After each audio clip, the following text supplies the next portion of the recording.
श्रोता बंधु आज आमे सांप्रतिक समयर जड़े यशस्विनी गाल्पिका संपर्क रे आलोचना करिबा एवं तांको गप को सुनिबा जी जीवन रे प्रेयर पथ ठारू श्रेयर पथ को बाछि नियंती।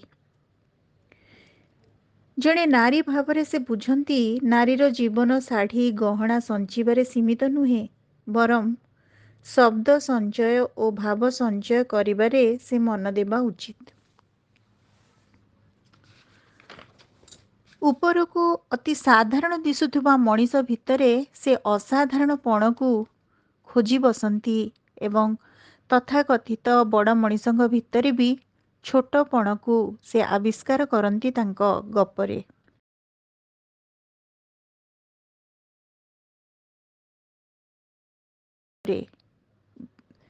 से विश्वास करंती मनीषर एसेंशियल गुडनेस उपरे। से विश्वास रो प्रभाव तांकरी अलक्ष्य लंबी जाए गप जाए गपरे सत सहित मिछ एवं कल्पना को जोड़िबा को पड़े बोली से कहंती। पृथ्वीर कथा कहिबा को पड़े एवं सेथिपाई एई कलाकारितार आवश्यकता मध्य थाए बोली से मने करंती।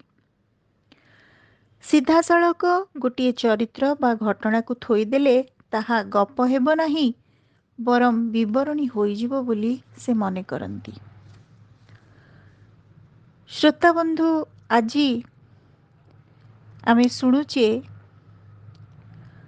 शब्द खेल गल्प संकलन पाई ओडिशा साहित्य एकाडेमी पुरस्कार प्राप्त, प्रजातंत्र विश्व झंकार पुरस्कार प्राप्त, भुवनेश्वर पुस्तक मेला पुरस्कार प्राप्त तथा अक्षय महांती साहित्य सम्मान भली मर्यादाजनक पुरस्कार प्राप्त जड़े संवेदनशील जीवनवादी विशिष्ट गाल्पिका सुसाहित्यिका डॉक्टर जयंती रथ। पिता आदर्श प्रधान शिक्षक नित्यानंद पंडा एवं धर्मपरायणा माता कमला देवी कोल मंडन करी बड़म्बार कृष्णचंद्रपुर ग्राम 1960 मसीहा जानुआरी 25 तारिख से भूमिष्ठ होइथिले। 2005 रु 2014 पर्यंत उत्कल संस्कृत विश्वविद्यालय रे अतिथि अध्यापिका भाव से कार्य संपादन करथिले। ओडिशा साहित्य एकाडेमी तरफ आमंत्रित अतिथि भावे दार्जिलिंग, राउरकेला, पारादीप और कटक ठारे अनुष्ठित सर्वभारतीय कविता पाठोत्सव रे योगदान करथिले। इतिहास संस्कृत संबंध रे अनुष्ठित जातीय सम्मेलन रे अंश ग्रहण करी भुवनेश्वर, भोपाल, दिल्ली, पाटना आदि स्थान रे योगदान करथिले। डॉक्टर जयंती रथ एकाधारे जड़े कवि, जड़े गाल्पिका, प्राबंधिका, औपन्यासिका तथा जड़े उच्चकोटीर अनुवादिका मध्य। तांकर सर्जना तांको ओडिशा रे एक स्वतंत्र परिचिति प्रदान करिछि। तांकर पुस्तक गुड़िकरे रहिछि विशेष भावरे गल्प गुड़िक हेला यात्रारंभ, भिन्न वर्णबोध, शब्द खेल, छायापथ, असत्य बलय, खेल छुट्टी, दीप धूप, शून्य अरण्य, ज्यामिति परिमिति, राग विराग, युक्त चिन्ह, मिछ साक्षी, शिला परीक्षा, प्रिय बांधवी, भितरे आकाश, दीपदान, सुंदर जेतिकी अंधार सेतिकी, महिमंडना, झीर चिठी, चंद्रातप, अक्षर बंध, गुप्त गंगा। उपन्यास रे रहिछि सायंकाल, जीवन से पाखे जीवन, झुमझुम झुमुरा रे।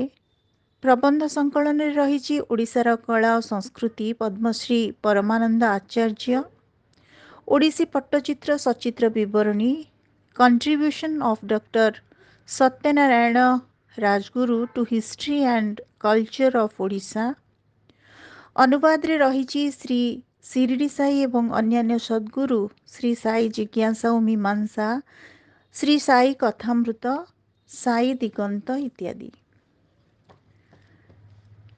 आज आपण मानक उद्देश्य रे सुसाहित्यिका ଡକ୍ଟର ଜୟନ୍ତୀ ରଥଙ୍କର ଗୁପ୍ତ ଗଙ୍ଗା ଗଳ୍ପ ସଂକଳନସ୍ଥ ଶୀର୍ଷକ ଗଳ୍ପ ଗୁପ୍ତ ଗଙ୍ଗା ଆମେ ଶୁଣିବାକୁ ଯାଉଛି।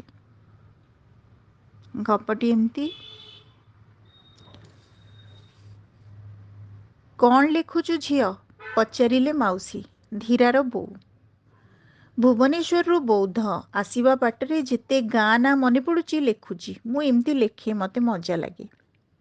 ଗାଁ ମାନଙ୍କର କେତେ ପ୍ରକାର ନାଁ, ଆତେଶୀଗଡ଼, ରଙ୍ଗମାଟିଆ, ମାଇ ଛେଳି, ଚୌକି, ପଥରପୁଞ୍ଜା, ଜାଲପାଲି, ମାଛମୁଣ୍ଡା, ବାଘମୁଣ୍ଡା। ମୁଁ ତୋ ଆଗରେ ବସିଛି, ମୋ ନାଁ ଲେଖୁନୁ? ଈଷତ୍ ହସି କହିଲେ ମାଉସୀ। କହନ୍ତୁ, କହୁନାହାନ୍ତି ଆପଣଙ୍କ ନାଁ? ଉତ୍ସୁକ ହୋଇ ପଚାରିଲି ମୁଁ। ମୋ ନାଁ ସ୍ୱର୍ଣ୍ଣଲତା। ତୋ ମଉସା ମୋତେ ଡାକୁଥିଲେ ସୁନୀଲ ବାବୁ। ସେ ତ 4 ବର୍ଷ ହେଲା ଗଲେଣି। ତାଙ୍କ ସହ ସେ ନାଁ ବି ମିଶିଲାଣି ଶୂନ୍ୟରେ। ଝରକା ବାଟେ ଫଳ ଭର୍ତ୍ତି ଆମ୍ବ ଗଛକୁ ଚାହିଁ କହିଲେ ମାଉସୀ। ସ୍ୱାମୀଙ୍କ ଅବର୍ତ୍ତମାନରେ ସେ ତାଙ୍କୁ ଝୁରୁଛନ୍ତି ମୁଁ ଜାଣିପାରିଲି। ମାଉସୀଙ୍କ ଆଖି ଛଳ ଛଳ, ଚଷମା କାଢ଼ି ଶାଢ଼ୀରେ ଆଖି ପୋଛୁ ପୋଛୁ କହିଲେ, ମୋ ବୋଉ ଡାକୁଥିଲା ସୁନୁ, ଜେଜେମା ଡାକୁଥିଲା ସୁନିଆ। ଶାଶୁଙ୍କୁ ମୋ ନାଁଟା ପସନ୍ଦ ନଥିଲା।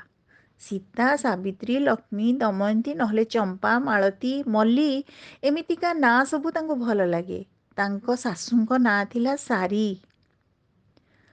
ସ ଅକ୍ଷର ତୁଣ୍ଡରେ ଧରିବିନି ବୋଲି ସେ ମୋତେ ଲତା ଡାକୁଥିଲେ। ତୁ କହୁନୁ, ଏଇ ଯେତେ ସବୁ ନାଁ ଶୁଣିଲୁ ସବୁଠୁ ଲତା ନାଁଟା ଭଲ ନୁହେଁ? ମୋତେ ସବୁଠୁ ସୁନୀଲ ବାବୁ ନାଁଟା ଭଲ ଲାଗୁଛି। ଯା, ଦୁଷ୍ଟ ଝିଅ, ମୋତେ ଚିଡ଼େଇବାକୁ କହୁଛୁ ନା? ମୁଁ ଜାଣିନି, ଶାଗ ବାଛୁ ବାଛୁ କହିଲେ ମାଉସୀ। ବାଡ଼ି ପଟ ଗୁହାଳରୁ ଛୋଟ ବାଲ୍ଟିରେ ସଜ ଦୁହାଁ କ୍ଷୀର ଆଣି ଥୋଇଲା ଅଇଁଠୁ। ଏ ମାନି, କ୍ଷୀରଟା ନେଇ ଫୁଟେଇ ଦେ, ଆଜି ଡେରି ହେଲାଣି। ତୋ ପୁଅ କ'ଣ ପିଇଲା? ବଡ଼ ନାତୁଣୀ ବୋହୂକୁ ଡାକି କହିଲେ ମାଉସୀ। ବରପଦର ଗାଁରେ ମିଶ୍ର ପରିବାରର 4 ପିଢ଼ିର କର୍ତ୍ରୀ, ମା, ଜେଜେମା, ବଡ଼ ଜେଜେମା ସ୍ୱର୍ଣ୍ଣଲତା। ସକାଳେ ଶୁଭମକୁ ହର୍ଲିକ୍ସ ଦେଇଥିଲି ଜେଜେମା। ଅଇଁଠୁ ଆଜି ଡେରିରେ ଆସିବ ବୋଲି କହିଥିଲା ତ। କ୍ଷୀର ବାଲ୍ଟିଟା ରୋଷେଇ ଘରକୁ ନେଉ ନେଉ କହିଲା ମାନି। ପିଲାମାନେ ସବୁବେଳେ ସଜଫୁଟା କ୍ଷୀର ପିଇବେ, ଏଇ କଥାରେ ନଜର ରଖିଥାନ୍ତି ମାଉସୀ। ଫ୍ରିଜରେ ଥିବା ବଳକା ବାସି କ୍ଷୀରରେ ଖାଲି ବଡ଼ମାନଙ୍କ ପାଇଁ ଚା ହୁଏ। ଆଜି ଦିଅଁ ପୂଜା କ'ଣ ମୁଁ ଠିକ୍ରେ କରିପାରିଲି? ବଉଳାର କଅଁଳା ବାଛୁରୀ, ତାକୁ କୁଣ୍ଡା ପାଣି, ପେଜ ପାଣି ମୁହାଁଇ ହେବନି, ମାଠୁ ପିଇବ ବୋଲି ରଡ଼ି ଛାଡ଼ୁଥିଲା। ବାଛୁରୀମାନେ ବଡ଼ ଭୋକ ଆତୁରିଆ, ମାଠୁ ପିଇବା ବେଳ ଟିକେ ଗଡ଼ିଗଲେ ବୋବାଳି ଛାଡ଼ିବେ। ମୋତେ ବଡ଼ ବ୍ୟସ୍ତ ଲାଗିଲା ଆଜି। ମାଉସୀଙ୍କ 88 ବର୍ଷର ଆଖି, କାନ, ନାକ ସବୁ ସକ୍ରିୟ, ସ୍ମୃତି ସକ୍ରିୟ।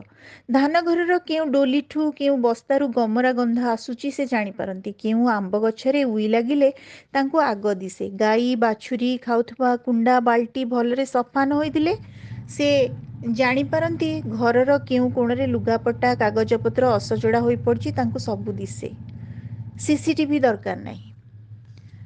ବରପଦର ମିଶ୍ର ଘର, ବିରାଟ ପରିବାର, 4 ପିଢ଼ିର ଡୋର ଧରି ବସିଛନ୍ତି ମାଉସୀ, ଘରର ସର୍ବମୟ କର୍ତ୍ରୀ। ପୁଅ, ବୋହୂ, 2 ନାତି, ନାତୁଣୀ ବୋହୂ, 2 ଅଣନାତି, ଗୋଟିଏ ଅଣନାତୁଣୀ, ଏମାନେ ରହୁଛନ୍ତି ପାଖରେ। ୟା ଛଡ଼ା ଝିଅ, ଜ୍ୱାଇଁ, ଭଣଜା, ଭାଣିଜୀ, ପୁତୁରା, ଝିଆରୀ, ବନ୍ଧୁବାନ୍ଧବଙ୍କ ଯିବା ଆସିବା ଲାଗି ରହିଥାଏ। 100 ବର୍ଷର କଡ଼ି ବରଗା ଲଗା ପକ୍କା ଘର 10 ବଖରା ପରେ ଯୋଡ଼ା ହୋଇଛି ନୂଆ ଡିଜାଇନର 8 ବଖରା ଘର। ନୂଆ ପିଢ଼ିଙ୍କ ବ୍ୟବହାର ପାଇଁ ମାଉସୀ ଉଠାବସା କରନ୍ତି ପୁରୁଣା ଘରେ। ସେ ଘରର କାନ୍ଥ ଭାଙ୍ଗି ଏସି ଲଗାଯିବ ନାହିଁ, ତେଣୁ 2 ବଖରା ଘର ସାମ୍ନାରେ 2ଟା ବଡ଼ କୁଲର। ପ୍ରଶସ୍ତ ଅଗଣା, ବିସ୍ତର ବାଡ଼ି। କୁଲର ଲାଗିଥିବା ଘର ଭିତରେ ଗୋଟିଏ ଖଟରେ ମାଉସୀ, ଗୋଟିଏ ଖଟରେ ମୁଁ ବସିଥାଉ ମୁହାଁମୁହିଁ। ମୋ ଆଖି ଆଗରେ ନାଚି ଉଠିଲା 47 ବର୍ଷ ପୂର୍ବେ ଆମ ଘରର ଚିତ୍ର, ଯେଉଁଠି ବାପା ଥିଲେ, ବୋଉ ଥିଲେ ମୋର ଭାଇମାନେ। ଗୁହାଳରେ ଶୁଭୁଥିଲା ଗାଈ ବାଛୁରୀଙ୍କ ହମ୍ବାରଡ଼ି। ମୁଗ୍ଧ ବିଭୋର କରୁଥିଲା ମୋତେ ମୋର ସ୍ମୃତି। ଉଚ୍ଚାଟିତ ହୋଇ କହିଲି, ମୋ ବାପା ବି ଗାଈମାନଙ୍କୁ ବହୁତ ଭଲ ପାଉଥିଲେ। ଆମ ଘରେ ଗୋଟେ ଲୋକ ଲାଗୁଆ ଘାସ ଦେଇ ଯାଉଥିଲା। ଗାଈମାନେ ଖାଇଲା ବେଳେ ବାପା ପାଖରେ ଠିଆ ହୋଇ ସେମାନଙ୍କୁ ଆଉଁଶୁଥିଲେ। ଆମ ଗାଈମାନଙ୍କର ନାଁ ଥିଲା ଗଙ୍ଗା, ଯମୁନା, କଜଳି, କସରୀ, ରବିବାରୀ, ଗୁରୁବାରୀ। ଚାନ୍ଦ ବୋଲି ଯେଉଁ ଗାଈଟା ଥିଲା ତା ମଥାରେ ଗୋଟିଏ ସୁନ୍ଦର ଚନ୍ଦ୍ର ଚିହ୍ନ ଥିଲା। ଗୁହାଳ କାମ କରୁଥିବା ଲୋକ ନ ଆସିଲେ ବୋଉ ଏକୁଟିଆ ପାରୁନଥିଲା। ଗୁହାଳ ସଫା, ଖାଇବାକୁ ଦେବା କାମରେ ମଝିଆ ଭାଇନା ସାହାଯ୍ୟ କରୁଥିଲା। ଗାଈମାନଙ୍କ ପାଇଁ ବୋଉର ଅଲଗା ଗାଳି ଥିଲା। ଓଲେଇ, ଫୁଲେଇ, ଉପର ମୁହିଁ, ଅମଣିଆ, ଏମିତି କେତେ କ'ଣ। ସେମାନେ ପରା ଗୋମାତା, ସେମାନଙ୍କୁ କ'ଣ ଅଲକ୍ଷଣୀ, ପୋଡ଼ାମୁହିଁ ଏମିତି ଗାଳି ଦେଇହବ? ସେମାନଙ୍କ ପାଇଁ ନରମ ଗାଳିର ଯଥାର୍ଥତା ପ୍ରତିପାଦନ କରି ମାଉସୀ କହିଲେ, ଗାଈର ଅଣ୍ଡିରା ବାଛୁରୀକୁ ଆମେ ଦାମୁଡ଼ି କହୁଥିଲୁ। ସେମାନେ ଟିକେ ବଡ଼ ହେଲେ ବାପା ସେମାନଙ୍କୁ ଚାଷବନ୍ଦୀ ଘର ଦେଖି ଦେଇ ଦେଉଥିଲେ। ସେମାନେ ଗୁହାଳ ଛାଡ଼ିଯିବା ପରେ ବୋଉ 2-4 ଦିନ ଖାଇପାରୁନଥିଲା। ସେମାନଙ୍କୁ ମନେ ପକେଇ କାନ୍ଦୁଥିଲା। ସୁବିଧା ଦେଖି ବାପା ବୋଉଙ୍କୁ ସାଙ୍ଗରେ ନେଇ ବୁଲେଇ ଆଣୁଥିଲେ ସେଇ ଘରମାନଙ୍କୁ। ବୋଉ କହେ, 2-4 ମାସ ଅନ୍ତରରେ ଦେଖିଲେ ବି ସେଇ ଦାମୁଡ଼ିମାନେ ଖୁସିରେ ଉଛୁଳି ଉଠୁଥିବେ। ସେମାନଙ୍କ ଦେହର ଭାଷା ବଦଳି ଯାଉଥିଲା। ଠିଆ ଠିଆ କାନ, କନକନ ଚାହାଣୀ, ଘନ ଘନ ହମ୍ବାରଡ଼ି। ଥା, ଭଲରେ ଥା କହି ବୋଉ ସେମାନଙ୍କ ପିଠି ଥାପୁଡ଼େଇ ଦେଇ ଆସୁଥିଲା। ସମସ୍ତଙ୍କୁ କ'ଣ ପାଖରେ ରଖିହବ? ଅନାସକ୍ତ ମୁଦ୍ରାରେ ବାଁ ହାତର ଆଙ୍ଗୁଠି ସବୁ ବୁଲେଇ କହିଲେ ମାଉସୀ। ମୋର ବାଲ୍ୟ ଜୀବନର ଅଲିଖିତ ଫର୍ଦ୍ଦ ସବୁ ଛାଏଁ ଛାଏଁ ଫିଟି ଯାଉଥିଲେ। ଗାଈମାନେ ଚରିବାକୁ ଗଲାବେଳେ ହଜି ଯାଉଥିଲେ। ଜଣେ 2 ଜଣଙ୍କୁ ସାଙ୍ଗରେ ନେଇ ବାପା ମାଇଲ ମାଇଲ ବାଟ ଘୁରି ବୁଲୁଥିଲେ ହଜିଯାଇଥିବା ଗାଈର ସନ୍ଧାନରେ। ନଖ ଦର୍ପଣ ଦେଖି ବସ୍ତୁ ପ୍ରାଣୀଙ୍କ ଅବସ୍ଥିତି ସମ୍ପର୍କରେ ସୂଚନା ଦେଇପାରୁଥିବା ପଣ୍ଡିତଙ୍କୁ ଡକଉଥିଲେ। ସେମାନେ ନଖ ଦର୍ପଣରେ ଦେଖେଇ ଦେଉଥିଲେ ଗାଈ କେଉଁ ଦିଗରେ ଅଛି, କାହା ଘର ଭିତରେ ଅଛି ନା ଜଙ୍ଗଲ ଭିତରେ ବାଟପଣା ହୋଇ ବୁଲୁଛି। ବାପା ପୁଣି ସେ କହିଥିବା କଥା ଅନୁସାରେ ବାହାରୁଥିଲେ। ବହୁ ପରିଶ୍ରମ, ପଥଶ୍ରମ ପରେ ମିଳୁଥିଲା ଗାଈ। ହଜିବା ଗାଈ ମିଳିବା ପରେ ଖୁବ୍ ଖୁସି ମନରେ ଫେରୁଥିଲେ ବାପା। ଘରେ ସତ୍ୟନାରାୟଣ ପୂଜା ଆୟୋଜନ କରୁଥିଲା ବୋଉ। ଛୁଟି ଦିନ ମାନଙ୍କରେ ବାପା ବେଶୀ ସମୟ କାଟୁଥିଲେ ଗୋ ସେବାରେ। ସେମାନଙ୍କୁ ନିଜ ହାତରେ କଅଁଳ ଘାସ ଖୁଆଉଥିଲେ। ସେମାନଙ୍କ ଦେହର ଟିଙ୍କ ବାଛୁଥିଲେ। ବାଲ୍ଟି ବାଲ୍ଟି ପାଣି ଅଜାଡ଼ି ସେମାନଙ୍କୁ ଗାଧେଇ ଦେଉଥିଲେ ଭଲ ଭାବେ ପୋଛାପୋଛି କରି। ବେଳେ ବେଳେ ଗାଈର ଚିର ଫାଟୁଥିଲା। କବିରାଜଙ୍କୁ ପଚାରି ରାତିରେ ଚିରରେ ଜଡ଼ିବୁଟିର ପ୍ରଲେପ ଦେଉଥିଲେ। ବାପା ଏକ ପ୍ରକାର ଗାଈ ବିଶାରଦ ପାଲଟି ଯାଉଥିଲେ। ଘର ପାଇଁ ଗାଈ କିଣିବାକୁ ଗଲାବେଳେ ସେ ଦେଖିଦେଇ ଜାଣି ଦେଉଥିଲେ କେଉଁ ଗାଈ 2 ଫଳି, କେଉଁ ଗାଈ 3 ଫଳି, କେଉଁ ଗାଈ ଉଦଣ୍ଡି, କେଉଁ ଗାଈ ସୁଧାର। ବାଡ଼ିପଟ ଗାଡ଼ିଆରୁ 2-4ଟା ବଡ଼ ଜିଅନ୍ତା ମାଛ ଆଣି ଠିଆ ହେଲା କୈଳାସ। ଆଜି ସୋମବାର। ଝିଅ ବୋହୂ କେହି ଖାଇବେନି ମାଛ। 2-4ଟା କାହିଁକି ଆଣିଲୁ? ହଉ ଯା, ଆଣିଲିଣି ତ ସାରିଲୁଣି। କଟା ବଛା କରିଦେ। ତୋ ଛୁଆମାନଙ୍କ ପାଇଁ 6-7 ଖଣ୍ଡ ନେଇଯିବୁ। ପାଛିଆରେ ତୋଳା ହୋଇଥିବା ଆମ୍ବ ଭିତରୁ ଫଟା ଆମ୍ବ, ସଢ଼ା ଆମ୍ବ ବାଛି ଅଲଗା ରଖୁ ରଖୁ କହିଲେ ମାଉସୀ। ଆଶ୍ଚର୍ଯ୍ୟ ହେଉଥିଲି ମୁଁ। ଗୋଟିଏ ବି ମୁହୂର୍ତ୍ତ ଖାଲି ବସୁନାହାନ୍ତି। ସବୁବେଳେ ହାତରେ କିଛି ନା କିଛି କାମ, ମୁଣ୍ଡରେ କିଛି ନା କିଛି ହିସାବ। କେଉଁଠୁ ପାଇଲେ ଏଭଳି ଅଦ୍ଭୁତ କର୍ମ ପ୍ରେରଣା? ତାଙ୍କ ଭିତରେ ମୁଁ ପ୍ରତ୍ୟକ୍ଷ କରୁଥିଲି ମୋ ବୋଉକୁ, ଯିଏ ସଂସାରର ମାୟା ତୁଟେଇ ଆରପାରିକୁ ଚାଲିଗଲାଣି 10 ବର୍ଷ ହେଲା। ଅସମୟରେ ଆକସ୍ମିକ ଭାବେ ସଂସାରରୁ ବାହୁଡ଼ି ଯାଇଛନ୍ତି 2 ପୁଅ, ଜଣେ 42 ବର୍ଷରେ, ଜଣେ 52 ବର୍ଷରେ। 2 ବୋହୂ ଅଛନ୍ତି ସେମାନଙ୍କ ପୁଅ ଝିଅଙ୍କ ପାଖରେ।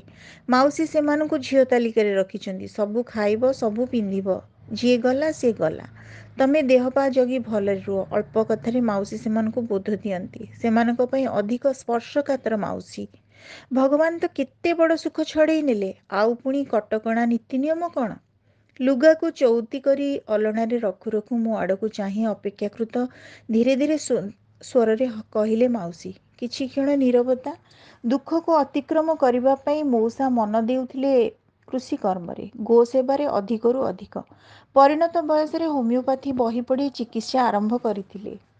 ମାଗଣାରେ ଔଷଧ ଦେଉଥିଲେ ଗରିବ ଲୋକଙ୍କୁ। ତାଙ୍କ ଔଷଧରେ ଆରୋଗ୍ୟ ଲାଭ କରୁଥିବା ମଣିଷଙ୍କ ସଂଖ୍ୟା ବଢ଼ୁଥିଲା ଦିନକୁ ଦିନ। 4 ବର୍ଷ ହେଲାଣି ମଉସା ଆଖି ବୁଜିଲେଣି। ମଉସାଙ୍କ ବେତବୁଣା କାଠ ଆରାମ ଚେୟାର, ହୋମିଓପାଥି ଔଷଧ ବାକ୍ସ ସବୁ ସଜଡ଼ା ହୋଇ ରହିଛି ପୂର୍ବବତ୍। ଘରେ ଛୋଟ ପିଲାଙ୍କଠୁ ବଡ଼ ଯାଏ କେତେ ଲୋକଙ୍କ ଯିବା ଆସିବା। କେହି କେବେ ଭୁଲରେ ବସନ୍ତି ନାହିଁ ସେ ଆରାମ ଚେୟାରରେ। ନିଷେଧ ତ ନାହିଁ ବସିବାକୁ। ଚେୟାର ଉପରେ ମଉସାଙ୍କ ଛାୟାମୂର୍ତ୍ତି କ'ଣ ଦେଖାଯାଏ ଘର ଲୋକଙ୍କୁ? ମୋ ବାପାଙ୍କର ବି ସେଇଭଳି ଦିପରସ୍ତ ହାତବାଲା ଆରାମ ଚେୟାର ଉପରେ ବସି ଖବରକାଗଜ ପଢ଼ିବା, କଫି ପିଇବା ଅଭ୍ୟାସ ଥିଲା। ବରପଦରରେ 2 ଦିନ ରହିବା ଭିତରେ ଚେୟାର ମୋତେ ଡାକୁଥିଲା ପାଖକୁ, ମାତ୍ର ମୁଁ ତା ଉପରେ ବସି ପାରିଲିନି। ସେଠି ରହିବା ଭିତରେ ଛାତ ଉପରେ, ବାଡ଼ି ପଟେ, ବଗିଚାରେ, ବାରଣ୍ଡାରେ ଏକାଠି ବସି ଗପୁଥିଲୁ ମୁଁ, ଧୀରା, ମାଉସୀ ଓ ଭାଉଜ। ସ୍ଥଳସେନା ବିଭାଗର ବହୁ ଉଚ୍ଚ ପଦବୀରୁ ଅବସର ନେବା ପରେ ଧୀରାର ସ୍ୱାମୀ ଭୁବନେଶ୍ୱରରେ ପ୍ରଶସ୍ତ ଅତ୍ୟାଧୁନିକ ଆପାର୍ଟମେଣ୍ଟ କିଣିଲେ। ତାପରେ ଯୋଗାଯୋଗ ହେଲା ଧୀରା ସହିତ ଦୀର୍ଘ 4 ଦଶନ୍ଧି ପରେ। କଲେଜରେ, ୟୁନିଭର୍ସିଟିରେ ଏକାଠି ପଢ଼ୁଥିଲୁ। ତାର ଥିଲା ଇଂରାଜୀ ଅନର୍ସ, ମୋର ଇତିହାସ। କଲେଜରେ କ୍ଲାସ୍ ନଥିବା ବେଳେ କମନ ରୁମ୍ରେ କଥାବାର୍ତ୍ତା, ୟୁନିଭର୍ସିଟିରେ ବସ୍କୁ ଅପେକ୍ଷା କଲାବେଳେ, ଲାଇବ୍ରେରୀରେ ଦେଖା ହେଲାବେଳେ ଯେତିକି କଥା ସେତିକିରେ ସୀମିତ ଥିଲା ଆମ ସମ୍ପର୍କ। ବିବାହ ପରେ ତା ସହିତ ଦେଖା ସାକ୍ଷାତ ନଥିଲା। ସେ କେବେ ଗୌହାଟୀରେ ତ କେବେ ପୁନେରେ, କେବେ ଶ୍ରୀନଗରରେ ତ କେବେ ଦିଲ୍ଲୀରେ। ଅନ୍ୟମାନଙ୍କଠୁ ଶୁଣିଥିଲି ତା ବିଷୟରେ ଅଳ୍ପ। ତେବେ ଆମ ଦୁହିଁଙ୍କ ଭିତରେ ପକ୍କା ସମ୍ପର୍କଟିଏ ଯୋଡ଼ି ହେବାର ଥିଲା। ତାର ମାଧ୍ୟମ ଥିଲେ ମାଉସୀ। ମାଉସୀ ସମସାମୟିକ ଲେଖକ ଲେଖିକାଙ୍କ ରଚନା ପଢ଼ୁଥିଲେ। ସେ ଉଚ୍ଚାରଣ କରୁଥିବା ଲେଖକ ଲେଖିକାଙ୍କ ଭିତରେ ମୋ ନାଁଟି ବରାବର ଆସୁଥିଲା। ଧୀରା ମାଉସୀଙ୍କ ଆଗ୍ରହ ଦେଖି ମୋ ସହ ଯୋଗାଯୋଗ କରିଥିଲା। ମୋତେ ମାଉସୀଙ୍କ ପାଖକୁ ଯିବା ପାଇଁ ଡାକିଥିଲା ବହୁଥର। ଧୀରାଠୁ ଶୁଣି ଶୁଣି ମୁଁ ତାଙ୍କ ଗାଁର ସ୍କେଚଟେ ମନେ ମନେ ଆଙ୍କିଥିଲି। ପାଖକୁ ଯାଇ ଯାହା ଦେଖିଲି ତା ମୋ କଳ୍ପନାଠୁ ବହୁ ଗୁଣରେ ଅଧିକ ସୁନ୍ଦର। ମନ୍ଦାର ଗଛ, ଚମ୍ପା ଗଛ, ଟଗର ଗଛ, ଜୁଇ ଗଛ ସବୁ ବଢ଼ିଛନ୍ତି ଛନ୍ଦାଛନ୍ଦି ହୋଇ। ଚମ୍ପା ଗଛର ଡାଳ ପାଖରେ ଦିଶୁଛି ନାଲି ମନ୍ଦାର, ଟଗର ଗଛର ଧଳା ଫୁଲ ପାଖରେ ଦିଶୁଛି ନୀଳ ରଙ୍ଗର ଅପରାଜିତା।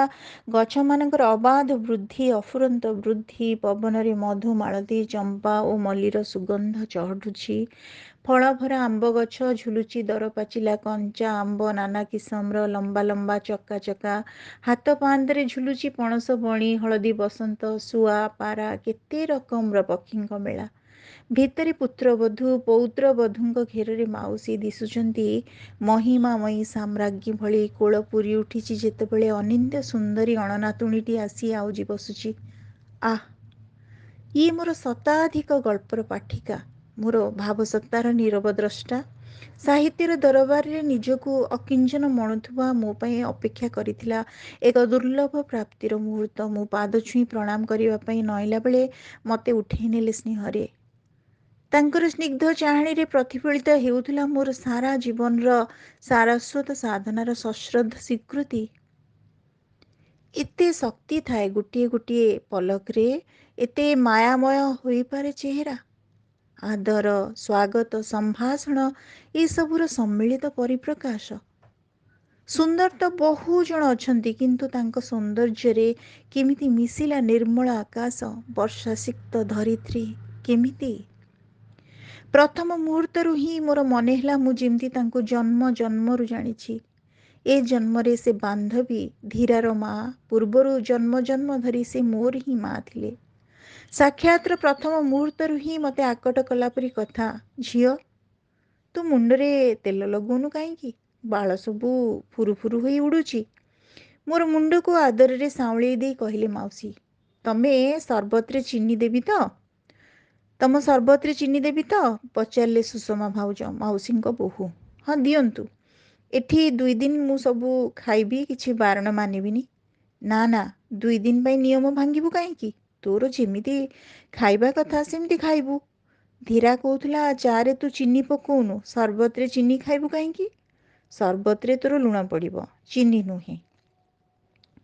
ମାଉସୀଙ୍କ ଠୋସ୍ ଠୋସ୍ କଥା ମୁଁ ଆଚମ୍ବିତ ହେଲି। ଇଏ ତ ଅବିକଳ ମୋ ବୋଉ ପରି କହୁଛନ୍ତି। ବୋଉ ଏମିତି ପଦେ ପଦେ ଜଗୁଥିଲା ଆମ ଭାଇ ଭଉଣୀଙ୍କ ଖାଇବା ପିଇବା। ରାତିରେ ମାଉସୀଙ୍କ ପାଖେ ଶୋଇଲି। ମୋ ଖଟରେ ସଫା ଚାଦର ପଡ଼ିବା, ମୋ ଖଟ ପାଖରେ ପାଣି ବୋତଲ, ଗିଲାସ ରହିବା ପର୍ଯ୍ୟନ୍ତ ସବୁ ଦେଖିଥିଲେ ମାଉସୀ। ରାତିରେ ବାଥରୁମ୍ ଯିବା ଉଠିଲା ବେଳେ ଦେଖିଲେ ଅଦ୍ଭୁତ ଦୃଶ୍ୟ। ଅଇଁଠା ବାସନ ଗଦା ପାଖରେ ଚୌକିଟିଏ ପକେଇ ନଈ ନଈ ମାଉସୀ ବାସନ ମାଜୁଥିଲେ।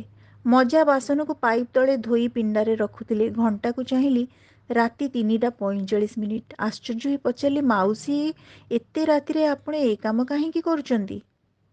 ସକାଳେ କୈଳାସ ଆସିବ ଯେ, ଏତେ ଗୁଡ଼ାଏ ବାସନ ଗଦା ହୋଇଛି। ମୁଁ ଅଧା ଅଧି ମାଜିଦେଲେ ତାକୁ ଟିକେ ଉଶ୍ୱାସ ଲାଗିବ। ରାତିରେ ପାଣି ହାତ ହେଲେ ଆପଣଙ୍କୁ ଥଣ୍ଡା ଲାଗିବନି? ମୋର ଅକାଟ ଦେହ, କିଛି ହେବନି। ଦେଖିଲି ମାଉସୀ ମାନିବା ଲୋକ ନୁହେଁ। ଚୁପଚାପ ମୁଁ ବିଛଣା ପାଖକୁ ଆସିଲି। ସେ କେତେବେଳେ ମଜା କାମ ସାରି ଆସିଲେ ଜାଣିପାରିଲିନି। ତା ପରଦିନ ସକାଳୁ ଉଠିଲା ବେଳକୁ ମାଉସୀ ନିତ୍ୟକର୍ମ ସାରି ଠାକୁର ଘରେ ପୂଜା କରୁଥିଲେ। ପୂଜା ସାରି ମୋ ପାଖକୁ ଆସିଲେ। ପାଣି ବୋତଲ ଆଡ଼କୁ ଚାହିଁ କହିଲେ, ଗୋଟିଏ ବୋତଲ ତ ଅଧା ହୋଇନି, ପାଣି ପିଉନୁ ଜମା। ଏସିଡ଼ିଟି ହେଉଛି ବୋଲି ଔଷଧ ଖାଇଲେ କି ଲାଭ, ପାଣି ତ ପିଉନୁ।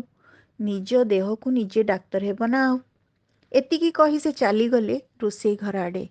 କ'ଣ ଜଳଖିଆ ହେବ, କ'ଣ ରୋଷେଇ ହେବ ଖରାବେଳ ଖାଇବା ପାଇଁ ବୁଝିବାକୁ। ଆଜି ମଙ୍ଗଳବାର, ପିଆଜ ରସୁଣ ଖାଉନି ସେ ଝିଅ। ଟିକେ ଭଲ କରି କରିବୁ ବେସନ ତରକାରୀ, ଶାଗରେ ଡାଲମାରେ ନଡ଼ିଆ କୋରି ପକେଇବୁ। ଡାଇନିଂ ଟେବୁଲରେ ବସି ଧୀରାର ଭାଇନା ଓ ମୁଁ ଖବରକାଗଜ ପଢ଼ୁଥିଲୁ। ମୋ ପାଇଁ ବିନା ଚିନିର ଚା ଆସିଲା, ଚା ସହିତ ବିସ୍କୁଟ। ଘରକୁ ଝଡ଼ାପୋଛା କରିବାକୁ ଆସୁଥିବା ସ୍ତ୍ରୀ ଲୋକ କନକକୁ ମାଉସୀ କହିଲେ, ଆଚାର ହାଣ୍ଡି ଦିଟା ଅଗଣାରେ ଥୋଇଦେ। ବଡ଼ ହାଣ୍ଡି ଗୋଟିଏ, ଛୋଟ ହାଣ୍ଡି ଗୋଟିଏ। ଦୁଇଟିକୁ କନକ ଆଣି ଅଗଣାରେ ରଖିଲା ଖରାରେ।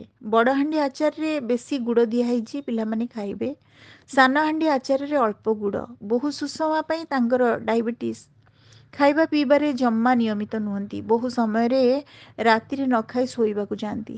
ମାଉସୀ ଡାକ ଛାଡ଼ିଥାନ୍ତି, କ'ଣ ଟିକେ ଖାଇକରି ଯା ଶୋଇବାକୁ, ବେମାରିଆ ଦେହ।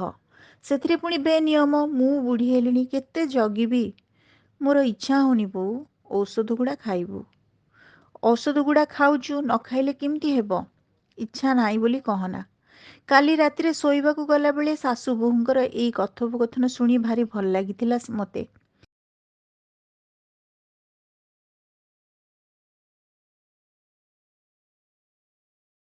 ପରସ୍ପର ସ୍ନେହ ଯହିଁ ଥାଏ ନିରନ୍ତର। ଏଇ ପଦଟା ଲେଖିଲା ବେଳେ କବି ନିଶ୍ଚୟ ଏଇଭଳି କିଛି ଦିବ୍ୟ ଦୃଶ୍ୟ ଦେଖିଥିବେ। ଗାଧୋଇ ସାରି ଠାକୁରଙ୍କ ଘରକୁ ଗଲି ଅଭ୍ୟାସ ବଶତଃ। ମାଉସୀ ଠାକୁରଙ୍କ ଆସ୍ଥାନକୁ ସଜେଇଥିଲେ ଫୁଲରେ। ସୁନ୍ଦର ଭାବରେ ପ୍ରଶସ୍ତ ଠାକୁର ଘର ମହକି ଉଠୁଥିଲା ଫୁଲ ଓ ଧୂପ ବାସ୍ନାରେ। ଗୋଟିଏ ପଟ କାନ୍ଥରେ ଥିଲା ତାଙ୍କ ଶାଶୁ ଶ୍ୱଶୁରଙ୍କର ଫଟୋ। ଟଙ୍ଗା ହୋଇଥିଲା ଶ୍ୱଶୁରଙ୍କ ହାତୀ ଦାନ୍ତ ଲଗା ବଙ୍କୁଲି ବାଡ଼ି, ଶାଶୁଙ୍କ ଜପାମାଳି। ପୂଜା ସାରି ବାହାରକୁ ଆସିଲି। ମାଉସୀ ଅପେକ୍ଷା କରିଥିଲେ। ମାଉସୀ ସେଇ ବାଙ୍କୁଲି ବାଡ଼ି ଜପାମାଳି ଶୋକେସ୍ ଭିତରେ ରଖୁନାହାନ୍ତି। ଦୀର୍ଘକାଳ ମ୍ୟୁଜିୟମରେ ଚାକିରି କରି ସାମଗ୍ରୀ ସଂରକ୍ଷଣର ସର୍ବପ୍ରଥମ ନିୟମଟି ତାଙ୍କ ଧ୍ୟାନକୁ ଆଣିବା ଥିଲା ମୋର ଉଦ୍ଦେଶ୍ୟ। ଆଲୋ ମା, ମୁଁ ପରା ସବୁଦିନ ଟିକେ ଟିକେ ଛୁଏଁ। ଆଗ ଦିଅ ଦେବତା, ତାପରେ ପିତୃପୁରୁଷ। ସେଇ ଜିନିଷକୁ ଛୁଇଁଲେ ଲାଗେ ସେମାନେ ମୋ ପାଖେ ପାଖେ ଅଛନ୍ତି। ଶୋକେସ୍ରେ ରଖିଲେ ବି ଖୋଲି କରି ଛୁଇଁ ପାରିବେ ତ? ହଁ ଯେ, ବିନା ପବନରେ ରୁନ୍ଧି ହେଇଯିବେନି ସେମାନେ? ବସ୍ତୁ ଭିତରେ ବି ଜୀବନ ଆରୋପ କରୁଥିବା ମାଉସୀକୁ ଚାହିଁ ମୁଁ ଚୁପ୍ ହୋଇଗଲି। ତାଙ୍କ ମୁଖମଣ୍ଡଳରୁ ବିଚ୍ଛୁରିତ ହେଉଥିଲା ସ୍ୱର୍ଣ୍ଣାଭ ଦ୍ୟୁତି। ଖରାବେଳେ ଭାଉଜ ଓ ଧୀର ମୋତେ ନେଇଗଲେ ଖଲିଆପାଲିରେ ଭୀମଭୋଇଙ୍କ ସମାଧି ମନ୍ଦିର ଦେଖାଇବାକୁ। ଭୀମଭୋଇଙ୍କ ସମାଧି ଆଗରେ ଛୋଟ ଛୋଟ ସମାଧି ମନ୍ଦିର କେତୋଟି। ଶ୍ରିୟା କୁମାରୀ, ପଦ୍ମାବତୀ, ବାସୁଦେବ ପଣ୍ଡା, ହରି ପଣ୍ଡା, ଏଇ ନାମ ସବୁ ଲିଖିତ ସେହି ସମାଧି ଉପରେ। ଗୁରୁ ଶିଷ୍ୟଙ୍କ ଗହଣରେ ଅଛନ୍ତି ମରଣ ପରେ ବି। ସମାଧିର ସହାବସ୍ଥାନ ଦେଖି ଅପୂର୍ବ ଲାଗିଲା। ସକଳ ଯଶ ଅପଯଶକୁ ଅସ୍ୱୀକାର କରି ସତ୍ୟରେ ବଞ୍ଚିବାକୁ ଓ ସତ୍ୟରେ ତରିବାକୁ ଚାହୁଁଥିବା ମହାନ ସନ୍ଥଙ୍କ ତରୁଛାୟା ବିସ୍ତୃତ ସମାଧି ପୀଠର ପ୍ରଶାନ୍ତ ପରିବେଶ ମୋତେ ଭିନ୍ନ ଏକ ଜଗତକୁ ନେଇଗଲା। ସେଠାରୁ ଫେରିବା ପର୍ଯ୍ୟନ୍ତ ଆମକୁ ଅପେକ୍ଷା କରି ବସିଥିଲେ ମାଉସୀ। ଅଳ୍ପ କିଛି କଥାବାର୍ତ୍ତା ପରେ ଧୀରାକୁ କହିଲେ, ତୋ ଝିଅ ମୋତେ ଯେଉଁ ଶୁଆଟା ଦେଇଥିଲା ସେଥିରୁ ରଙ୍ଗ ଛାଡ଼ିଗଲାଣି ପୁରା। ମୋ ଝିଅ 7 ବର୍ଷ ହୋଇଥିଲା ବେଳେ ତମକୁ ସେଇଟା ଦେଇଥିଲା। ଏବେ ତା ଝିଅକୁ 7 ବର୍ଷ ହେଲାଣି, ସେଇଟା କ'ଣ ଆଉ ଭଲ ଥାନ୍ତା? ହସି ହସି କହିଲା ଧୀରା। ସେ କଥା ମୋତେ କହନା। ମୁଁ 30 ବର୍ଷ ଯାଏ ସେଇ ଶୁଆଟିକୁ ସାଇତି ରଖିଥିଲି।